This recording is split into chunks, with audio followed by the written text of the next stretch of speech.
സർക്കാർ ഉടമസ്ഥതയിലുള്ള പൊതു സൗകര്യങ്ങൾക്ക് പേര് നൽകുന്നതിനുള്ള നിയമങ്ങൾ പുറത്തിറക്കി സൗദി അറേബ്യ. ശരീഅത്ത് നിയമങ്ങൾ അനുസരിച്ചായിരിക്കും പേരുകൾ നൽകാൻ കഴിയുക. ദൈവനാമങ്ങൾ ഉപയോഗിക്കുന്നതിനും വിലക്കുണ്ട്. മന്ത്രിസഭയുടെ പ്രത്യേക അംഗീകാരത്തോടെയാണ് നിയമം. സർക്കാർ ഉടമസ്ഥതയിലുള്ള പൊതു സൗകര്യങ്ങൾക്ക് പേര് നൽകുന്നതുമായി ബന്ധപ്പെട്ടാണ് മാനദണ്ഡങ്ങൾ. മുനിസിപ്പൽ, വിദ്യാഭ്യാസം, സാംസ്കാരികം, കായികം, മതം, ആരോഗ്യ സംരക്ഷണം, ഗതാഗത സൗകര്യങ്ങൾ തുടങ്ങിയ പൊതുസൗകര്യങ്ങളിൽ മുനിസിപ്പൽ, വിദ്യാഭ്യാസം, സാംസ്കാരികം, കായികം, മതം, ആരോഗ്യ സംരക്ഷണം, ഗതാഗത സൗകര്യങ്ങൾ തുടങ്ങിയവ പൊതുസൗകര്യങ്ങളിൽ ഉൾപ്പെടും. രാജ്യത്തെ രാജാക്കന്മാർ, കിരീടാവകാശികൾ, സൗഹൃദ രാജ്യങ്ങളിലെ നേതാക്കൾ തുടങ്ങിയവരുടെ പേരുകൾ നൽകുന്നതിനു മുൻപായി സുപ്രീം അതോറിറ്റിയുടെ അനുമതി നേടിയിരിക്കണം.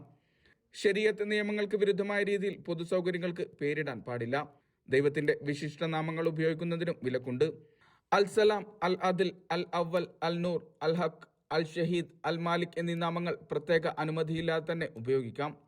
ഓരോ സർക്കാർ സ്ഥാപനവും മാനദണ്ഡങ്ങൾ കൃത്യമായി പാലിക്കണമെന്ന് മന്ത്രാലയം മുന്നറിയിപ്പ് നൽകി.